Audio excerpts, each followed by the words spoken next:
Howdy YouTube, Fixer Good here. So today we are doing the head on this 2001 Chrysler PT Cruiser, which is the same as all the way up until I think like '08 was the last year that they made them. But I'm gonna show you how the quick and easy way to get it out of there. It should be only be about a couple hours in order to get it off. So keep watching, and so I can do the ultimate goal of making you your own mechanic and saving money in your pocketbook, so you don't have to give it away to somebody else. So hopefully my video can show you how to be your own mechanic and get stuff done. And if you like it, just give me a subscribe down the bottom, tell a friend about me, or give me a comment, ask any questions you'd like. Well, here we go. Together, otherwise we might follow each other and take them both. But we got an uncle coming down from Portland, which he'll have an old 51. So first thing you want to do is you want to go ahead and take your 19mm or 3/4 socket bolt out of here, and then you want to take your belt off, which is a 15mm there. And then once you gotta get a special tool in order to get this crank off, and I'll show you. And I'm just gonna keep the belt on and pull my pulley off. So this is what our tool looks like. It's got a rod that goes through all the way in, and then you have a hollow push through thing that goes in here, and then your feet are slotted just right that you can get it in there, and then you twist, and then you screw this in so you can get pressure on your crank in order to lock it into place. If you don't have this tool, you will never get this off. People try to pry on it with pry bars, and you just end up breaking stuff. So go to the store, get one of these. Pretty sure they have them on Amazon. And the one we have is from Blue Point, and that's the part number. So you can cross-reference that on the internet, and that should help you get to a certain place. So keep watching. So now that that's out of the way, you got these 8mm bolt screw things. Got this one here, this one here, and this one here, and then there's one that's underneath your mount thing here. So we're gonna have to take that out of the way. So that's a 15. You want to get that bolt loose now, and then you see this cover here. We're gonna have to pop this out, and there's a big Torx that we have to take out. So I'll show you what that is and what size. Okay guys, so this is a very important part. This is a Torx 55. You want to use a Torx 55, not a TP Torx Plus 55 or anything like that, because it's not sharp enough to get it out. So you get it up in here, and you want to take it out. So before you do that, you want to make sure you get like some kind of stand there, so because that's a mount that's got to come crashing down. So if you get that mount, get this bolt here and that bolt there, and that's going to bring that mount loose. So then you want to have something supporting your engine so you can bring it down, up and down. So I'm doing this up on the lift, so I'm using this, but I would use a jack if you have it on the ground jacked up, just so you can bring it up and down in order to get the bolts out of our mount there. That is the most important part, is being able to move it up and down with a jack to get your bolts that are hidden. Okay, so I had to pull all this stuff off anyways, so I'm not going to get to show you that, but I had in order to diagnose my head gasket issue. So these were 8s or 10s to take those out, and you have the only thing that you really need to worry about is this exhaust tube, and that's a 13 that holds that on, and there's a plate that holds on, that goes up here that pushes this on, that has a 10. The 10 and the 13 hold the plate onto your plenum. So that's the biggest thing. And then you just got to take off your clamp and all that good stuff. And plus you got to get that out of the way in order to get this off. So this is the top timing cover. You take that off. Again, you got 8mm screw bolt things that go through there. There's 2 of them that hold on. You should be able to get it out of the way. So once you got all this out of the way, you got your exhaust down there, and what I usually like doing is I like using like this WD-40 and my Seafoam Deep Creep stuff, and it really gets down in the bolts and breaks it loose, and so you really don't have to worry about breaking stuff off. So I'm pretty optimistic I'm not going to break anything off, but we'll see what happens. So now that we're up top here, so we want to take these bolts off. This is like a 18 or 17, take that off. These are 15, take those off. Once we get our engine supported, we can jack the engine up after we get these bolts out, and we can go after our bracket. We're gonna have to take that off in order to get our belt off and all that good stuff.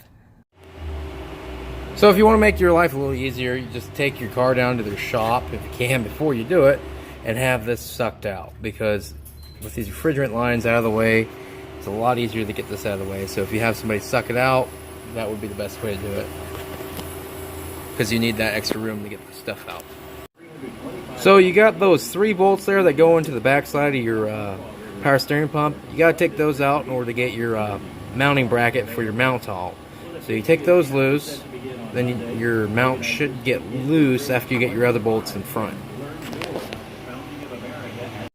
So the next couple steps you want to take is you want to take this hose off, take these 10s out, take the coil off, take the coil out of there, and go down here on the back side of your power steering reservoir, take those 10s off, and over here on this bracket you want to take the couple of 12s that you have back there.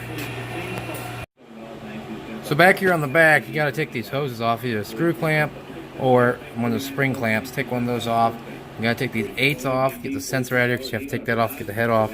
And down here, your EGR pipe, there's a 10 there and a 10 on the bottom. And this bracket that we were supposed to take off the back on the other side, there's still one more bolt right there that you take out and rig it out. So you can take that all the way if you want, or just leave it hanging there for right now. So here we go. So now that you got all that other stuff off, you got coils off, got the stuff off the side. So you want to reach down here to that connector there, the safety lock. You push that safety lock up, then your connector should pop out when you press on the tab.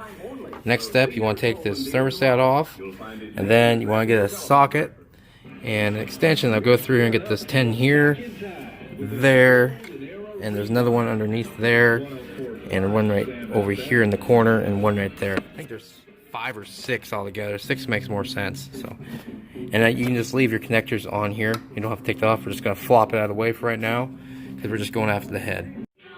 So the one thing you don't want to forget about, see that dipstick there? There's a 10mm bolt that goes from up underneath.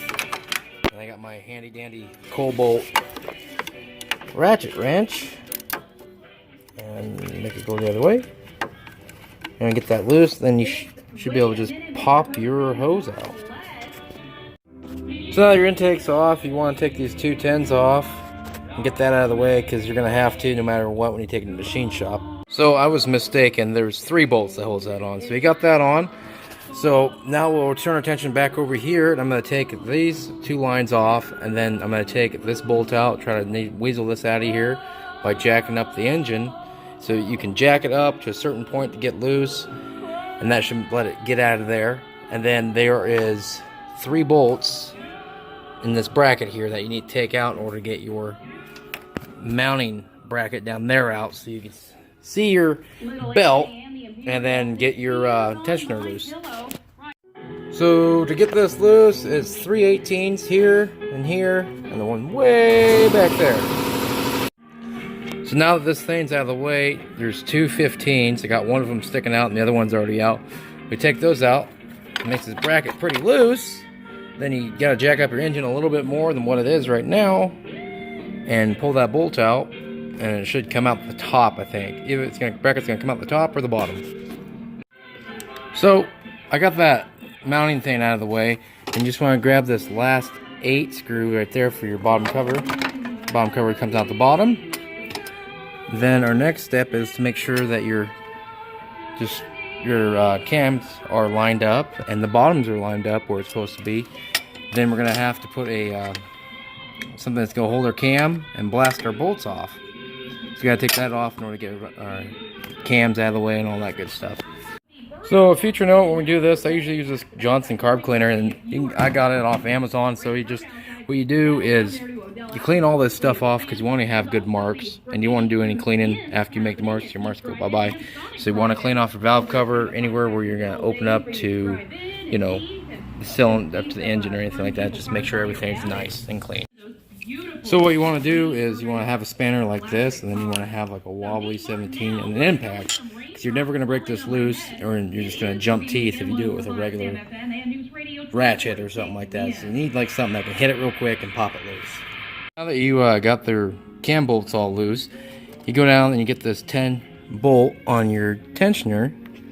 Take that out of the way and you should be able to slip your belt out of the way now.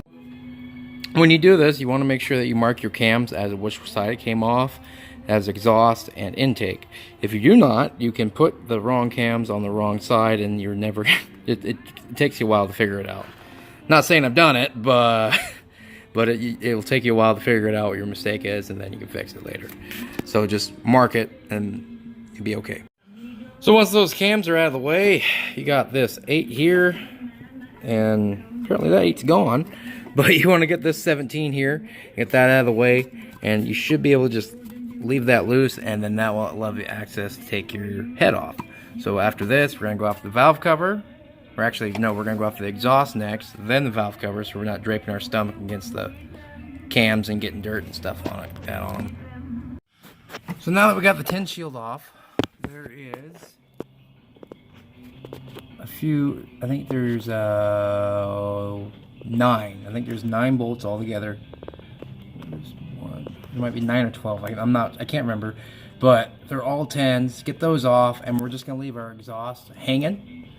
And then, because later we can take it off down at the Y pipe, but you know, if you want, you can even put it back this way. So just take it off, and then we'll go after our valve cover. So now that we got all the bolts out of the exhaust, there's 9 of them, and there's 2 nuts. Then I'm going to take out all 9 of my 8mm bolts here, and pull my valve cover out of the way. Yay! Once you get the valve cover off, what you want to do is want to go through here and you want to mark everything like in quarterly. But on here, there's already a mark that says 2, and that means that this is 1. So you just want to make sure you mark intake, I for intake side, and you want to go 1, 2, 3, 4, and so on. And the same with the other side. And you want to make all your marks coinciding, so you're like, okay, well, I got this one in the right spot. E goes to the right or to the left of the engine, and then you got the number. Because you can't just put these on any old way. If you put them on the wrong way, you're going to have minimum oil clearance problems, and the engine's going to starve out for oil on the top and rattle and all that. You just mark your stuff as best as possible and do that. That's the only thing you really got to worry about marking. These rollers down here on the bottom, just they're all the same basically. Just do what you got to do. And then we should be able to access our, I think those are 15mm head bolts underneath all this. So sometimes the front ones here, especially where the seals are, they're a little stuck. So sometimes if you just tap like that with a hammer, not harder than that, because you can mess stuff up, but you just want to tap a little bit and it should let you get out of the way. It's still stuck back here a little bit. There we go. And just like that. Also, so you want to mark your cams. If you mark your cams intake and exhaust, you're not going to get mixed up. You mix them up, it's not going to run right. So you don't want to do all this work and just to have a boner move like that. So always mark your stuff. Now the cams are out of the way. What you want to do is you want to go ahead and take a 15mm socket and loosen all your head bolts down the row. There's 10 of them. So then I'm going to take a magnet, I'm going to fish all these out. And then we should be able to find a good prying spot with like a pry bar. And we'll pry against the head here in the block, and it should pop it out. And we'll get to see what happened. So one thing I almost forgot to tell you is you got to take these little out. These lifters out. Take all these lifters out because they ain't gonna want those in the machine shop. All right, so it's out of there. Just a quick correction. There are 10 exhaust bolts, not 9. And I have found that the hard way. So when you take that off, you just want to make sure you pry a little gently. Don't pry too hard or you break something. And just, you know, be mindful of stuff that you can miss bolts. I just want to get that, and then you get like another screwdriver on the back exhaust and just kind of pry your exhaust off, and it pops back, and then you can get your manifold out, or your head. So you can see where they're super shiny. Like here, here, here, here. That's because they've been power washed by the steam, or steam cleaned by the water going into the cylinder and burning. You can also tell on here that you got water in your cylinders, which is a pretty bad bloated head gasket. So in between here is where your gasket was leaking. You also got a leak over here. So it's just all the way across that the cylinder, the head, that gasket was leaking pretty bad. You probably have a warped head, but this, you can see all this black stuff here and all the rust. This engine's toast. It's done. we're probably gonna try to pitch the guy a new engine because he didn't have. I was checking the oil when I was pulling the head off, and they didn't have a dime of oil in there. So probably not gonna get a go ahead. But if the customer wants us to do it, we'll do it. So just in case, so everybody knows, the reason why this is toast. I said the black spot, but that's not what I meant. You see the white stuff down there, and you also have all this rust and how it looks like you got streak marks. That's because the engine cylinders got really super hot, and that white silver stuff down there is actually parts of the piston. So the cylinders are glazed over, so you're gonna have it's going to not have compression, really good compression at all. So it's probably just gonna limp. So that's why I'm saying it's a bad engine. So hopefully this video was helpful, guys, and you know, as always, just trying to help everybody be their own mechanic. And if this is helpful, let me know. Give me a like, give me a comment. If there's any little thing that I missed, just ask, because I'm always on my phone, and I'm more than willing to ask anybody's questions because I appreciate you guys subscribing and just listening to what I have to say. I enjoy it, and I just want to help you guys be your own mechanics, and so you don't have to pay people like me to get stuff done. So that's it. Fix are good here, and hopefully there'll be a part 2. But probably not. But thanks for watching.